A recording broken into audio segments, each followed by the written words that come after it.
Your Mama's Kitchen is brought to you by Rivian.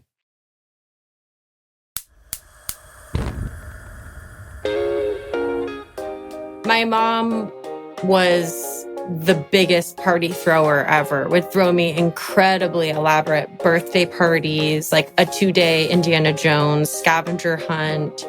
My 7th birthday, she was a chiropractor, turned her office into a casino. And all of my friends were dressed in like cocktail outfits, and all the parents were like waiters, and we like ate hors d'oeuvres and like drank Martinellis and like played craps. It was bizarre and so fun. And we did the Macarena. It was the best.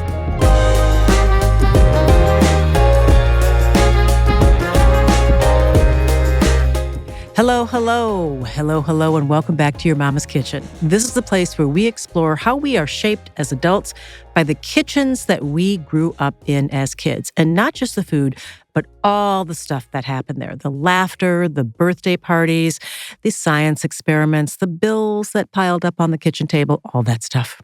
I'm Michele Norris.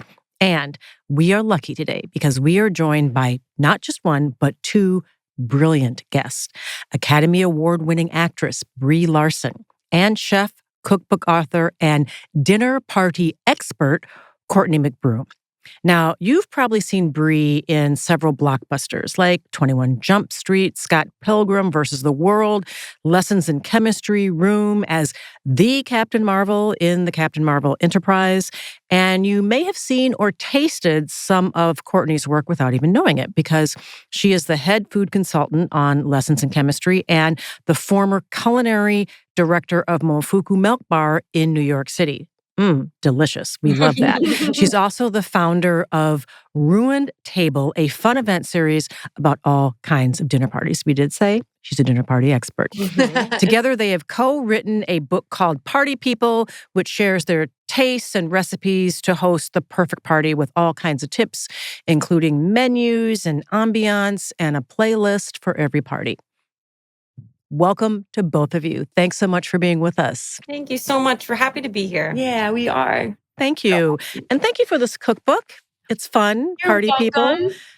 The stories sort of jump off the page. It's bright and technicolor and very inviting. And I love that it's dedicated to anyone who ever felt like they weren't invited.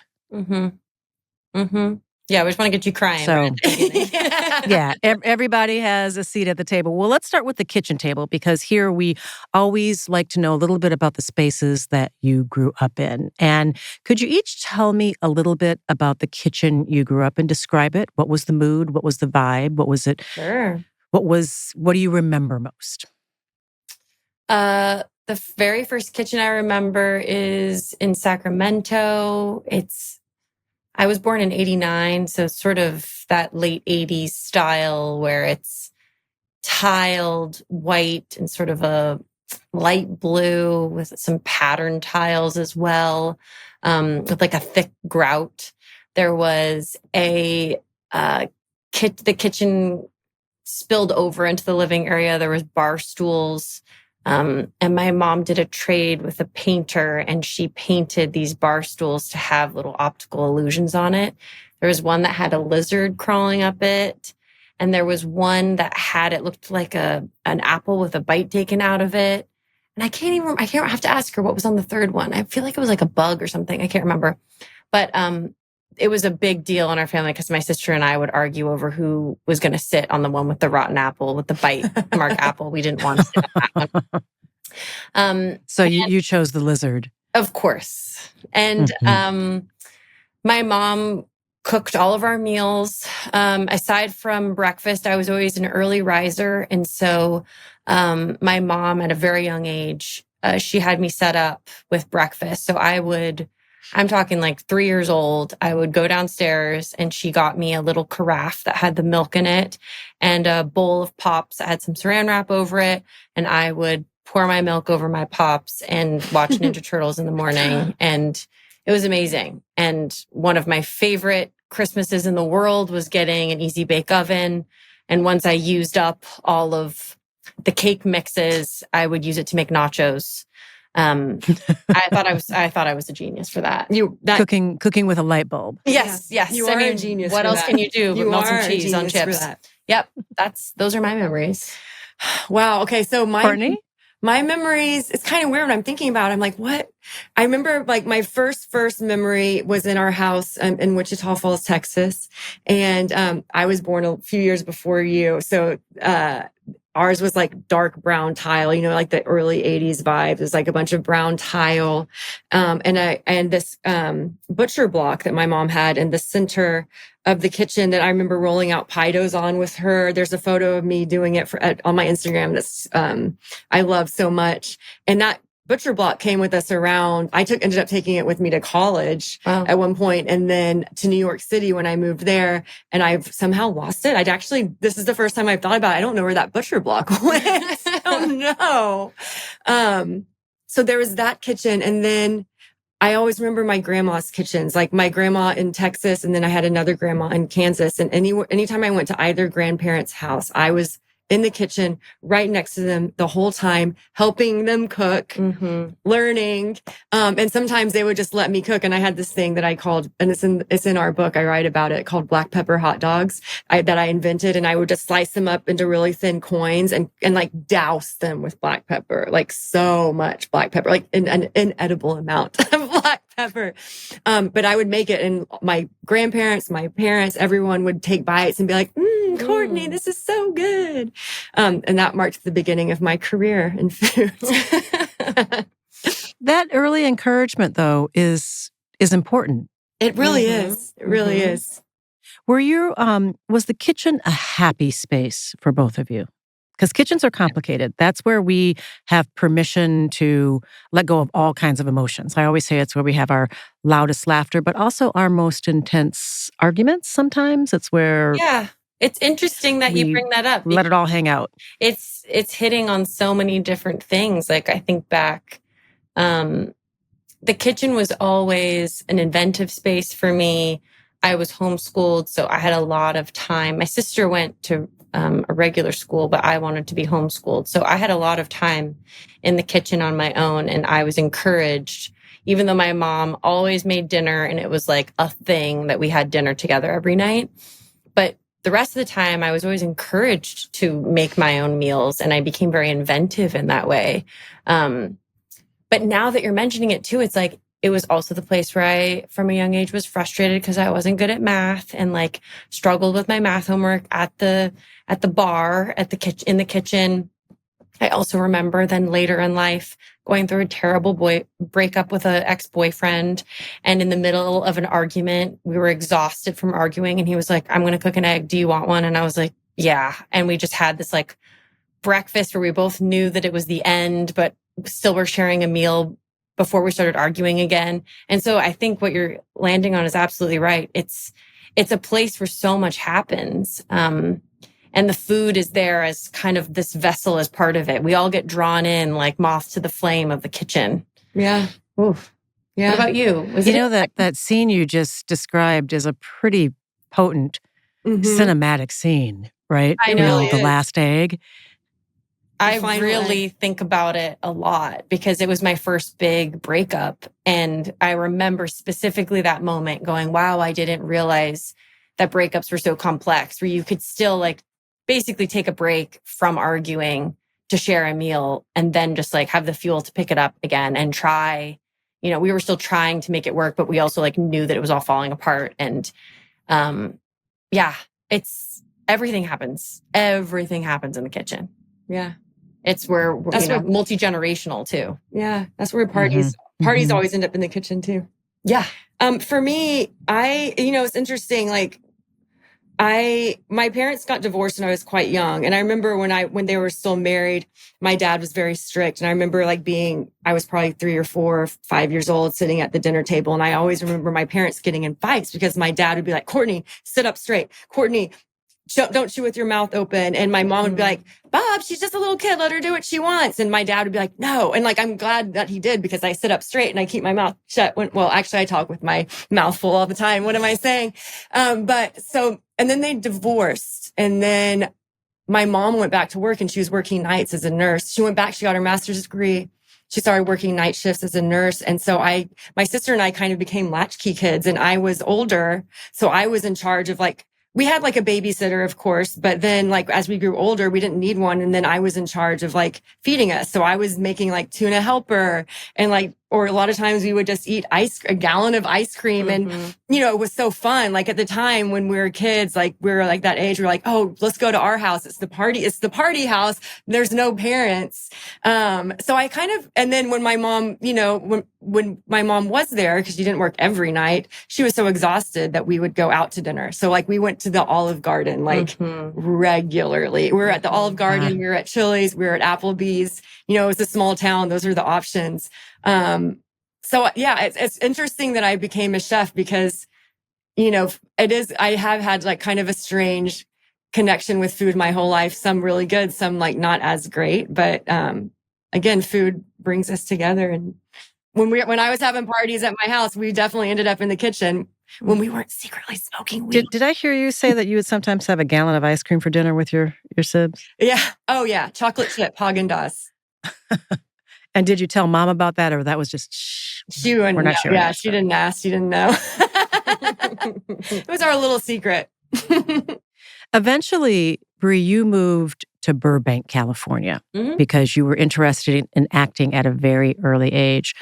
You both work in a celebrity space. Is the kitchen a complicated place because of that? Because of the way you have to eat for a role? Because the discipline that you have to show? It's really not. It's actually a very important space for me. It's how I decompress. I'm very comfortable in the kitchen. And I also am very committed to making my own lunches when I'm working. It's just a way of feeling like I'm giving a gift to myself. And it makes me happy. You bring a bag lunch with you or a box lunch, or you bring your bunch on? Yeah, bento boxes and a lunch box. I went through a couple years ago, I had this like crazy epiphany that so much of my day when I'm on set playing another character is as somebody else. And my day is completely dictated by that. So I'm told when to wake up because of when I'm coming to work, when I can take my lunch break, when it's okay to go to the bathroom, when I'm drinking water, when I'm sitting down, when I'm standing, when I'm doing a certain scene. And it can feel really, it can build you up in a way to get kind of agitated because you realize that you don't have any agency. None of the normal things like that you normally have in a day, it's all dictated.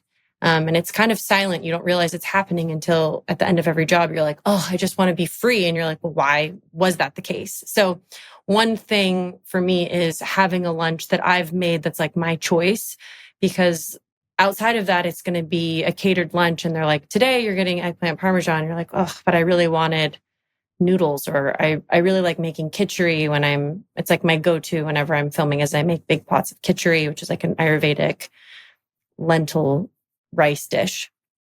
And it means a lot to me. And a lot of the time it's either Sundays or a prep day. So I'll usually be like a Sunday farmer's market, prep my meals, mise it out. And then midweek, it's also like whatever I've cooked myself for dinner then can become a lunch as well. Anything extra gets frozen.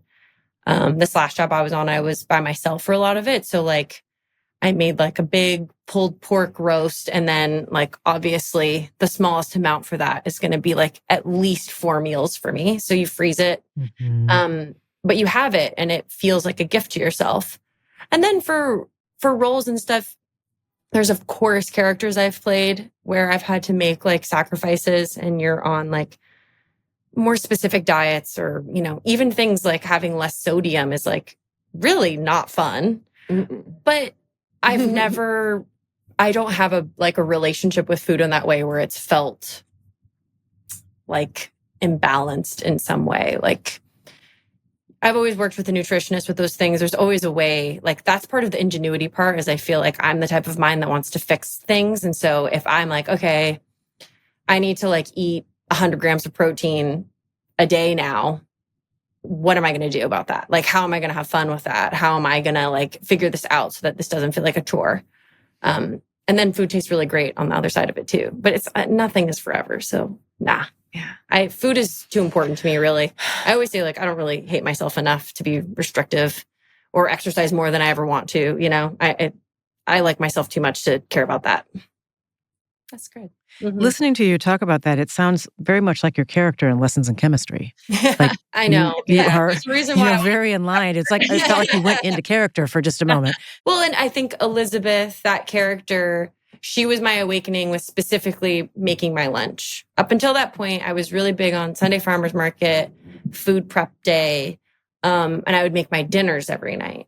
But I didn't consider that making a lunch that looked beautiful until I was playing this character that would make these gorgeous lunches that Courtney actually made in the show, making these lunches for her daughter. And shortly after the show, I was like, you lose a sense of purpose when a show is over, when a movie's over, especially when it was something that I had produced and developed for so many years.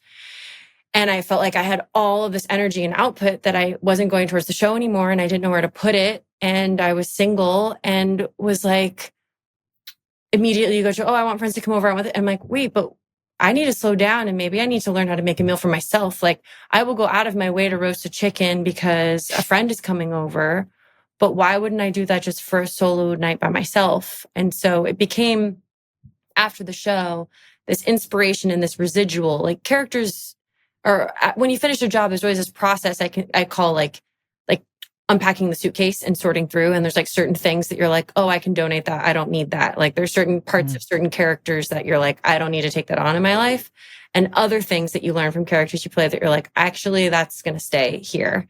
And that was something from her that stayed with me and has become really kind of central in my process, because I've realized that there's two tandem tracks, and there's the development of the character I'm playing, and then there's the development of myself that can sustain playing somebody else for 12 hours a day.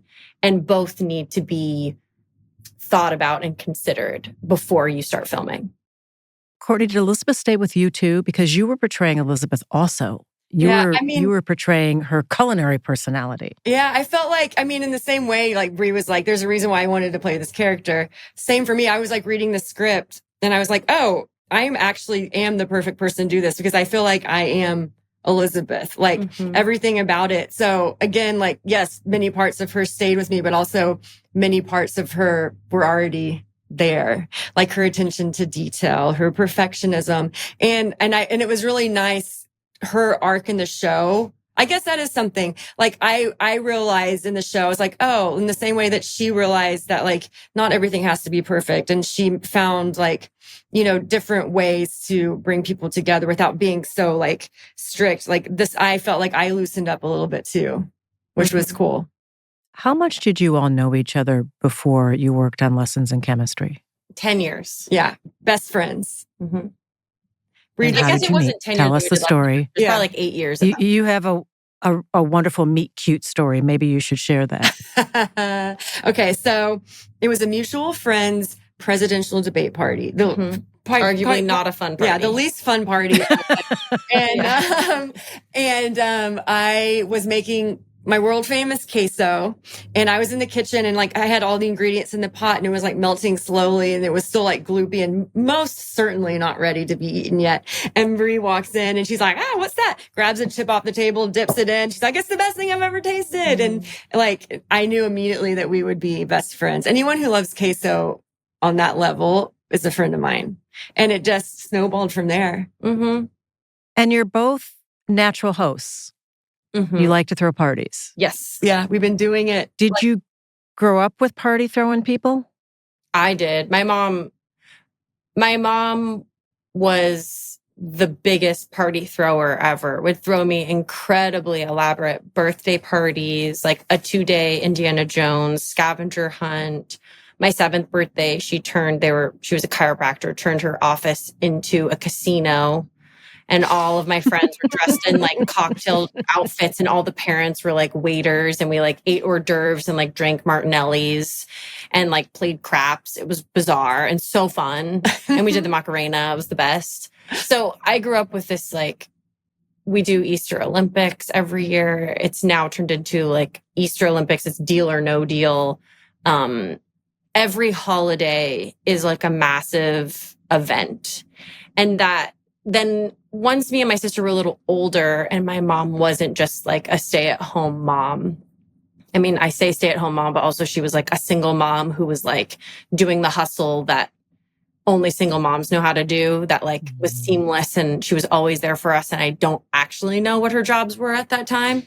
But she was working hard. And then that segued when we got older, into her being an event planner. And now she has her own business, and she does mostly proms and weddings, but she'll do honestly anything. But that's like mostly the events that people ask for an event planner for. Yeah. And so that's her full-time job on top of, our 4-day 4th of July epic family gatherings.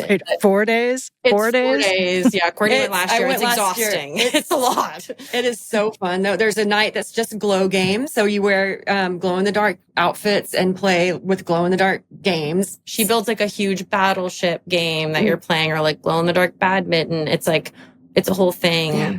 It's multiple days. This last year, it was also Courtney's birthday. So we surprised her with a tiki boat, and we did like a tiki night. It was so fun. It's a massive thing. My mom instilled that in me at a young age. And so when I moved out like right on the dot when I turned 18. And I immediately I was already really interested in cooking, very good in the kitchen at that point already. And so I started hosting dinner parties in my apartment. And then like once I was in my 20s and had a house, same thing. I would do a dinner party once a month that was about the seasons. And so that just kind of has snowballed. And then once I met Courtney, it like snowballed even more because we have such a similar mind. And also, gosh, you want to throw a party way more when you have a co-host. It makes it so much easier when you have somebody that's going to help with the work. Like we help with the ideation. We also we divvy up all the work, from food to decor to invite list, all of it, and then clean up. So, and now we've just done it so much and obviously written a book about it. We know it's deeply in us at this point.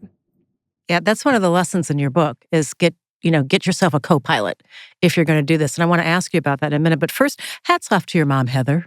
I know. I mean, she was ideating her career as an event planner with an Indiana Jones themed party where you were excavating in the neighborhood for candy. I mean, she couldn't do it professionally, so you were her beta test essentially for this. Yeah, and she did a career that she would eventually have. I want to go. Also, this is like pre-social media, like this was for nothing other than us having the most epic memories possible. Like there's nobody watching.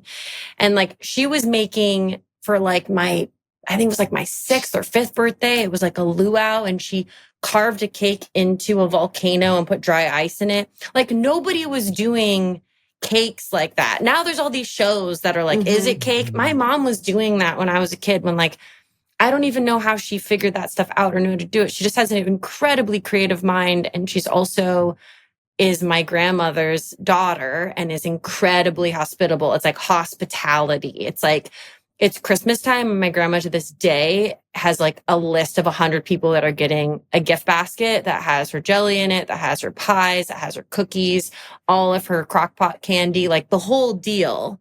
And so like that's, party people for us is it's like we came from the women before us who were like working it, and like we're cooking the Thanksgiving dinner like all day. And staying up after everyone's asleep doing the dishes. Like that's where we came from. And so we're saying that's where we all came from. And like, these are some tips so that you actually can get rid of some of that trauma of being like, oh man, I saw how much work that was or how stressful that was. I don't want that. And to say, we know how to refine this a little bit so that you want to do this and that we can bring back the desire to sit at a table together. Yeah. Yeah. It sounds like it's in the genes for both of you. Courtney, you too?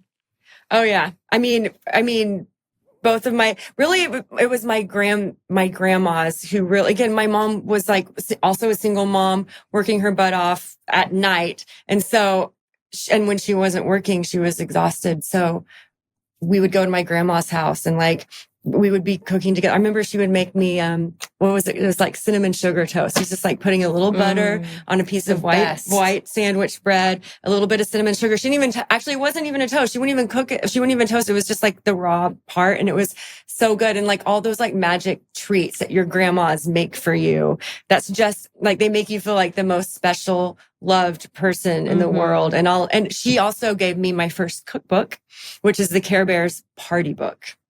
And so I took that thing and ran with it. I was making Funshine Fizz. It was like rainbow fruit sticks, Carolot cloud cake. Like I would be making the biggest mess in the kitchen. I wasn't good at cleaning up back then, unfortunately, because I was only 7, but, and feeding it. And like, I think that's how I found my love for food and how I found my love for like sharing that with others, sharing food with others. Cause again, I was making all the stuff, whether or not it actually tastes good, I don't know, but my parents, my grandparents, they all at least pretended to love it and eat it up. And that gave me the courage to keep moving forward.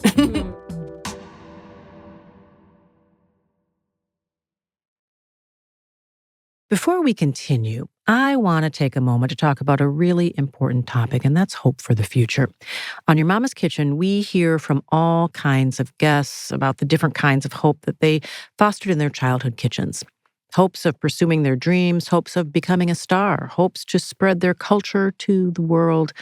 They know how powerful it is to believe in what is possible. They prove that all of our stories matter. And hearing about their journey should inspire everyone to foster their own hopes for the future, no matter where they are in life. And speaking of hope for the future, I want to talk about Rivian, the makers of the fully electric, full-sized SUVs and pickups designed with tomorrow in mind.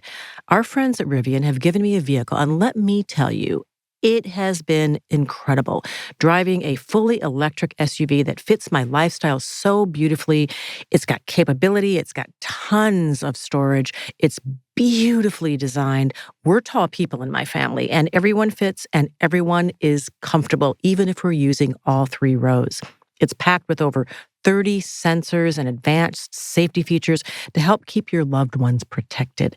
I'm going to throw out some of my favorite features. The Rivian's autonomy platform includes adaptive cruise control. They call it active lane keeping. There's forward collision warning and even highway assist, which handles steering, braking, and acceleration. Rivian also gave me a travel kitchen, which is sold separately.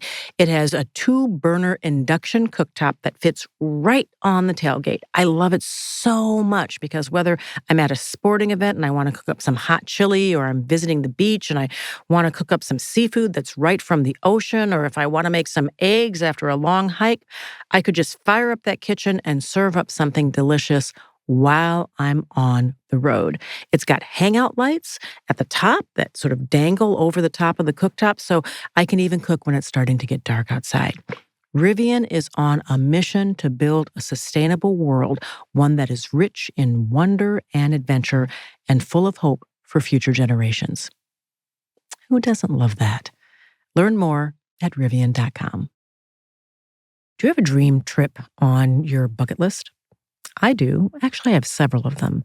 I travel all the time for work, but there are dream trips that I have not yet been able to undertake, and I am excited about the possibilities.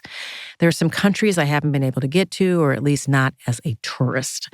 Usually I'm working, always on the move, often on assignment, but I love to go someplace new and just wander the streets, often in a new place without any real agenda, just to walk around and absorb the atmosphere. And as I imagine myself there, halfway around the world, it occurred to me that falling in love with someone else's home is pretty wonderful. But what if someone else could do the same thing? That's the beauty of hosting on Airbnb. Your home doesn't have to sit empty while you're off on your own adventures. It becomes part of someone else's story if you're willing to open it up. Maybe it's a couple on their first big trip together, making breakfast in your kitchen before a day of museum hopping. Or it's a solo traveler curled up with a good book in your favorite chair, finding a little peace in a busy world, enjoying the view out the window.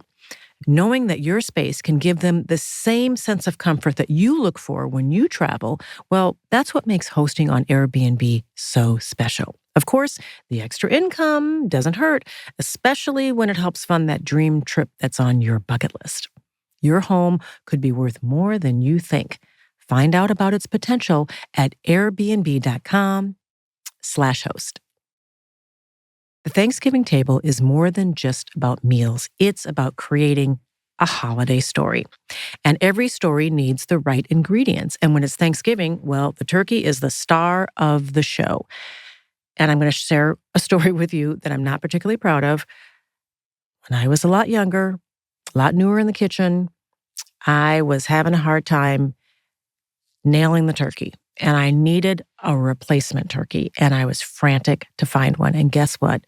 Whole Foods Market saved the day with a turkey that was both affordable and a turkey that I know was raised with care. What a relief. Their turkeys start at just $1.49 a pound, and every single one is raised with no antibiotics ever, and it can be the centerpiece of your holiday story without the worry. And the real magic for me is the supporting cast.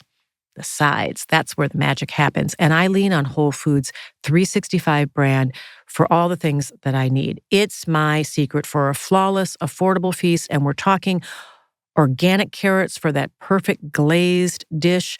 I'm talking about green beans for the casserole or for any other green bean dish that you might want to make, because there are so many options for the holiday, from essentials like creamy condensed soups to organic baking spices that when it comes time to baking those delicious desserts makes the entire house smell like one great big hug.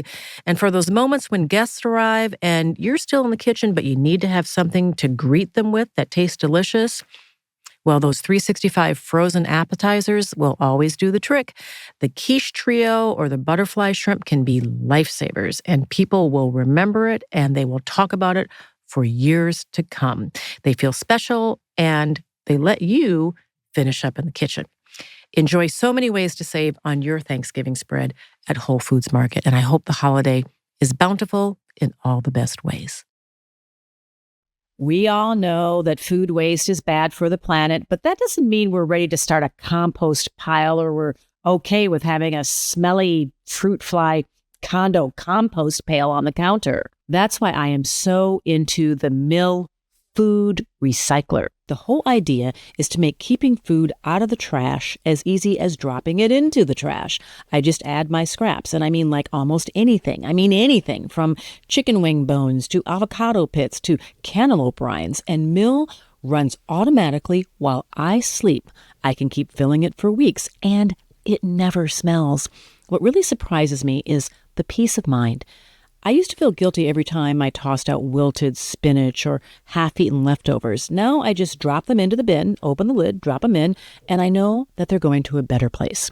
You can use the grounds in your garden or feed them to your chickens, but me, I have Mill get them to small farms for me so farmers can grow more food. You just send those grounds off to farms in little boxes that Mill can provide, and they will turn that back into real food for real animals. That's such a good feeling. It's a full circle moment that I didn't know that I needed. You can have your own full circle moment. Try Mill risk-free and get $75 off at mill.com/YMK podcast. That's mill.com/YMK podcast.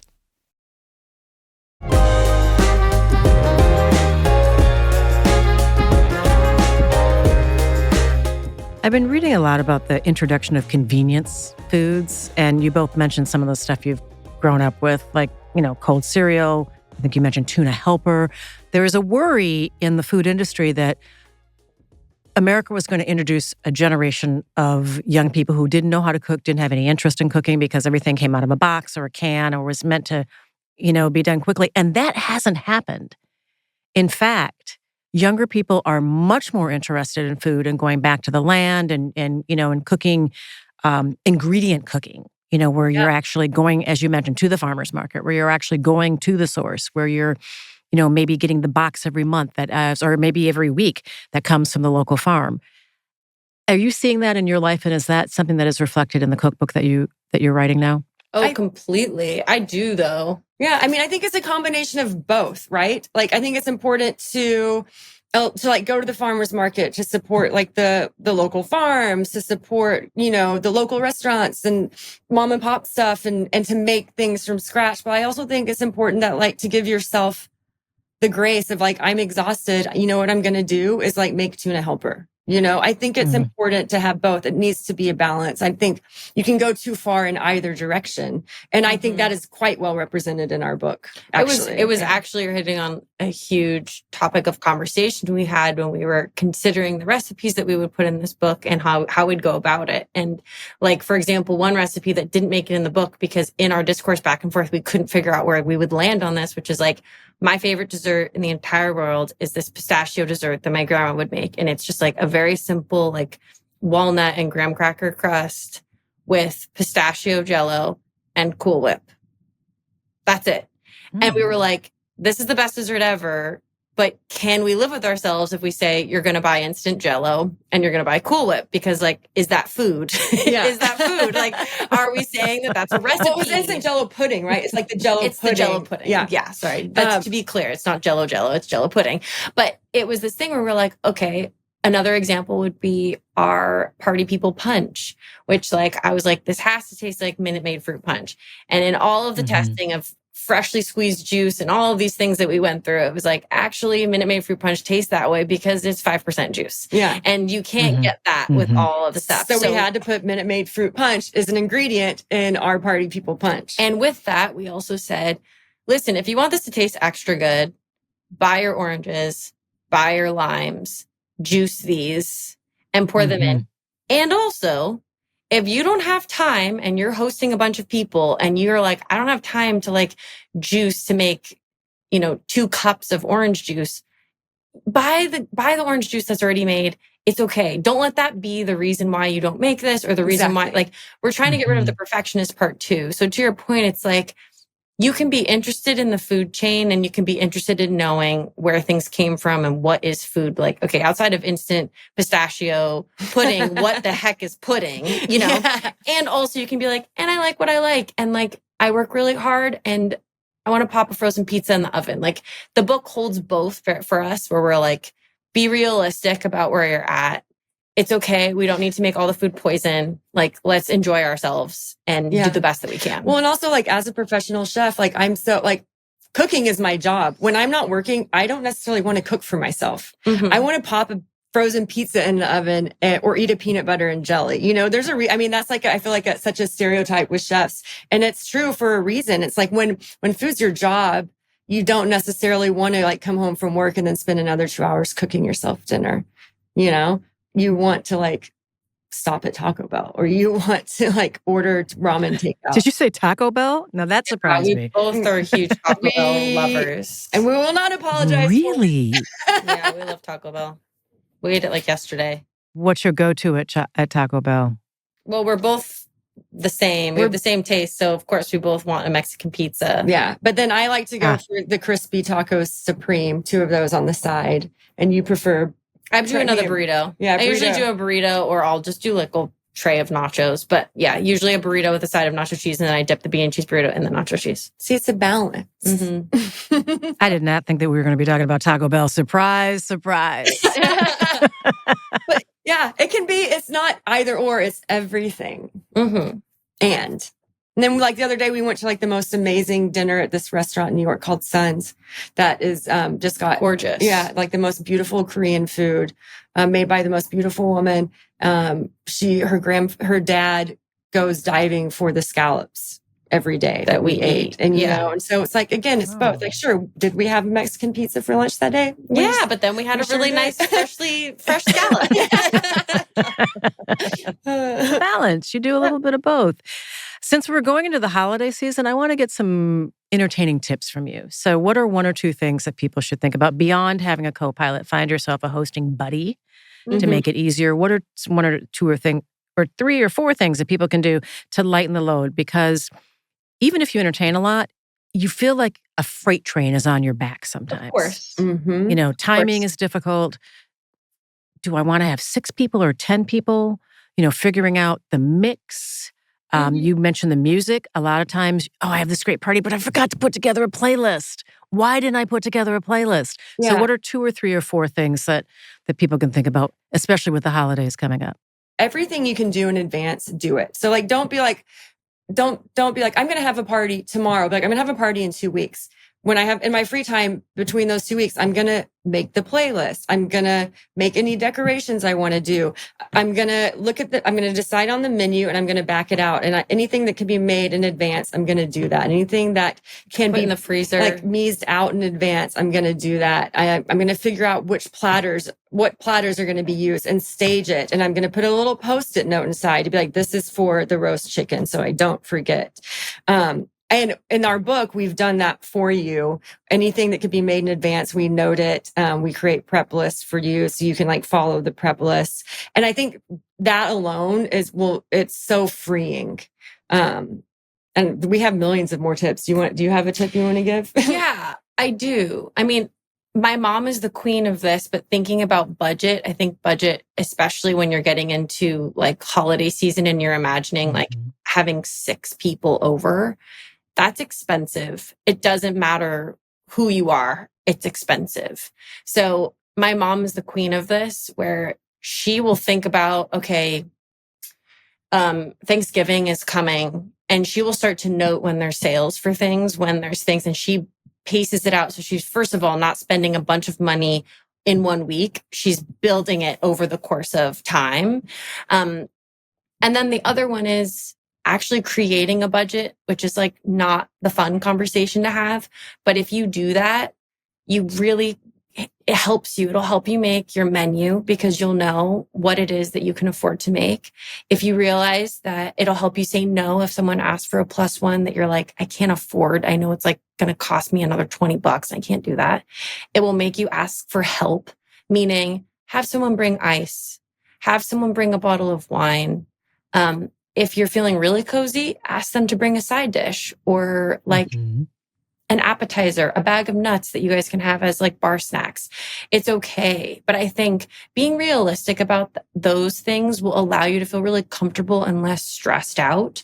And then if saying you've been able to do all of that and you're feeling really good, set it up so that when your guests come in, they are it's self-service, right? You come in, they go, this is where the bathroom is. Let me get you a drink. These are, if you want it to be this way, I love to show people, this is where the water comes from. These are where the cups are. This is where the ice is.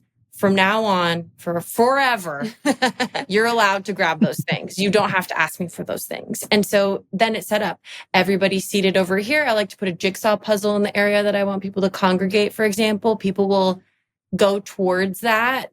And then you kind of like slowly corral people so that they know where to go. And it's like, you're good. Yeah. You know, I think people get a little worried. They're like, how do I know how to help people enter? You know, it's like, have your drinks ready, show people where to go, get them seated. You're good. Have like a batched out cocktail they can serve themselves. And like you really hit it with the jigsaw puzzle. Like we found in all of our experience, it's really nice to give people something to do, something to talk about, something to like rally around, whether that's a jigsaw puzzle or like a theme or a dress code, like something fun to give people a reason to like talk about something besides the weather. You know, you all seem like you're big on games too. Yeah. Yeah. I'm very big on games.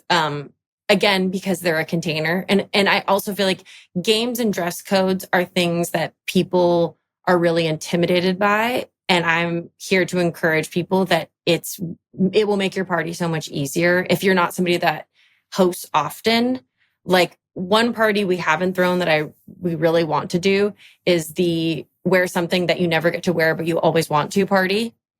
Yeah. That's it. It doesn't have to be a hard dress code. It can be like cozy pajamas. You know, it doesn't have to be like some wild dress code, but just like something for people to rally so that if you have a party where, say, you know, it's a bunch of people that haven't met each other before and you're nervous about how's that conversation going to go, you create this anticipation of, okay, they're going to walk through the door and what are they wearing? And then the person goes, oh my God, you're wearing like, what is this? Like, oh, it's my wedding dress. I haven't got to wear it. I always want to wear it again. Or like somebody else comes in and they're like in a top hat or like someone's in a bikini or whatever. And like you have immediately something to talk about. Yeah. And it just makes everything smooth. And then again, it's like, I am the first person that if I start to feel like things are lulling, people don't know what to talk about, I'm either giving out conversation starters or I'm saying I'm dumping Legos on the dining table. I'm like all about like give people direction if they need it. And a lot of the times they don't. But if you just have those things in your back pocket, you're good.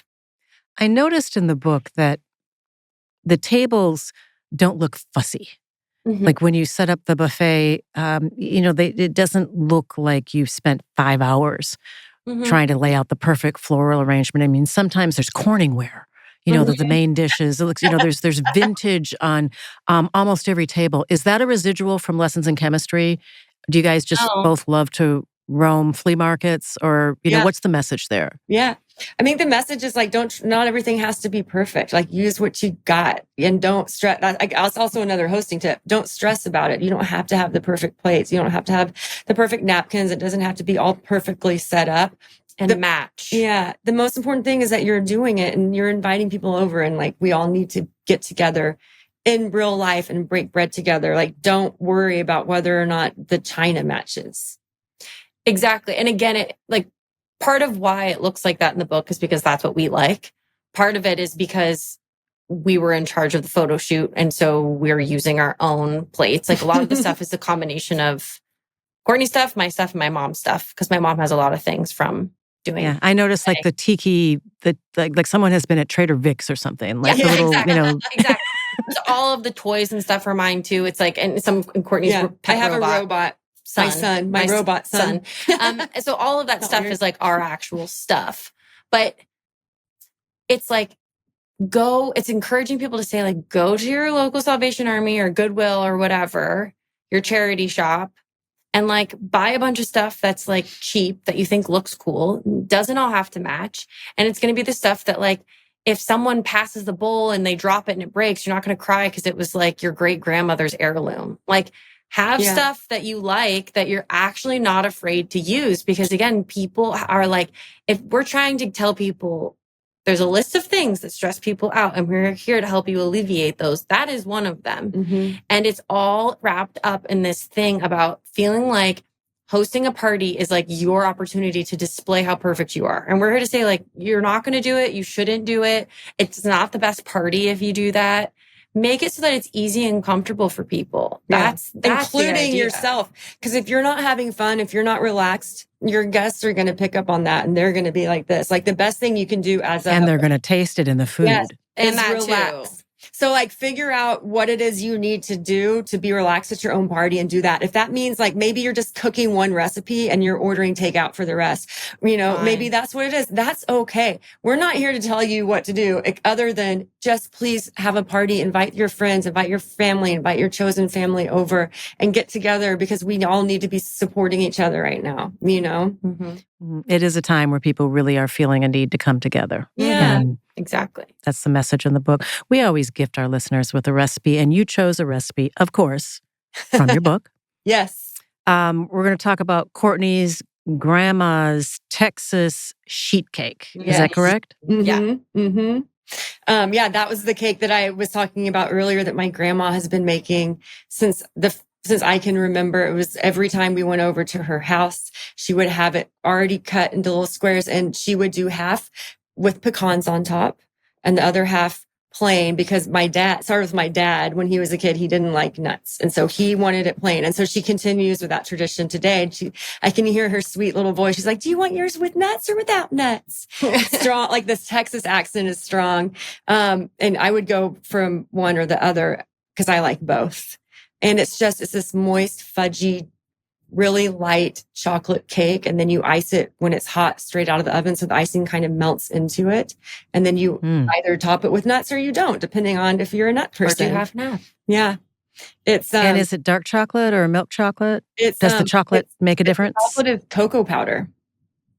It's just straight up cocoa powder. And it's chef's kiss. You bloom it in hot boiling water first. So it kind of like mellows out the flavor and makes it like more strong as well. And then it's also so easy to make. You don't need a stand mixer. You do it all by hand in one bowl. You dump it in, you whisk it together, and then you throw it in the oven. It's so easy to make. It sounds delicious, and there's a beautiful picture of it and you in the book. And it looks, and there are candles in this case. So it's also like, I guess, the standard family birthday cake. Oh, most certainly. Most certainly. Well, because Brie, you also mentioned you didn't include it in the book, but if you're willing to give up the recipe, I would love to road test this pistachio pie. It's literally, it's like crushed nuts and graham crackers mixed with butter, pressed in the bottom of a pan. And then you get the pistachio pudding, you make that, you pour that in and you chill it. And then once that sets, you literally spoon whipped cream, Cool Whip. Cool Whip on top. And then, like, if you're could you do whipped cream though? Could you make whipped cream if you really are that person and you wanted to make the whipped cream? Do it that way. Yeah, that's not how grandma. I'm just telling you, like, I've been in a battle for the last couple of years because my grandma uses Crisco in her pie crust, and I'm like, Grandma, it's so bad for you. Like, we've got to stop doing it. And there's so many things, and I learned a lot from talking with her because of making this cookbook. We have her twice baked potato recipe in there and anytime I deviate from what she's done, it doesn't work. And then I'm like, why? And she's like, I don't know. This is just the way we do it. And so we've been in a battle where I've been trying to prove to her that you can make a good pie crust with butter. It just is harder to do because you have to keep chilling the butter over and over and over again. She has yet to agree with me. I'm getting closer. But she has yet to be satisfied by it. But again, it's like, I can't imagine, like, if I said to her, what if we put like actual whipped cream on it? She'd be like, you can. I don't think that's going to work. And you're like, why? And she's like, because this is how we do it. You know, it's like part of the charm of it is that she has like, there's a process to everything. And this has been passed down and like, they don't know why, but that's just the way that you do it. Well, Cool Whip does have a stand at attention kind of, it is sturdy, you know, it kind of holds up. Yeah. And it's that type of food that like, it's a dessert that you can have sit out like all day. And trust me, we do. And that thing is not changing at all. That's what I mean. It's still standing at attention. Yeah, it's exactly right. It is standing at attention. And that's like part of the beauty of it is that like, and I eat that for breakfast. It's like a thing my grandma always makes just for me. I'm the only one who likes it. I'm the only one who eats it. She makes a whole I'm so doing casserole dish of this. I eat like a massive slice of it. It's like the only thing that's a dessert that I like. And then I eat it for breakfast for the next week. I love banana pudding, but I'm willing to try this pistachio pudding. I'm excited about it. So good. But a woman, I had some of the best pie I've ever had. And I was like, girl, what did you do with this crust? And it was a butter crust, but she added vodka to it. Oh, yeah. And she said it was about chemistry. It was like it brought the temperature down and the bonds and the wheat or whatever that the vodka did something. I was actually just reading that because I tested a version of a pie crust with vodka, and there's something about, and I'm probably getting this wrong, but when you add the vodka to it, you're able to increase the liquid content without adding actual liquid because it bakes off. I'm getting this wrong, but there's some vodka bakes out quicker. Yeah, it evaporates. Yeah. Something like that. Interesting. But it was but it holds the butter also. It makes it easier to work with the butter. It's like something like it encapsulates the butter in a different way and helps it stay quickly. We're going to have to Google it. No, we're going to Google it and I'm going to try it because 'tis the season where I'm in my bake-off era with my grandma and I lose miserably every single time. Maybe the vodka's the secret. But maybe I'll try the vodka this time. Okay, I'm going to try it too. And we can find each other on the socials and we'll compare. And here we are giving people lessons in chemistry on how to make pie crust with vodka. I have loved talking to both of you. This cookbook is so much fun.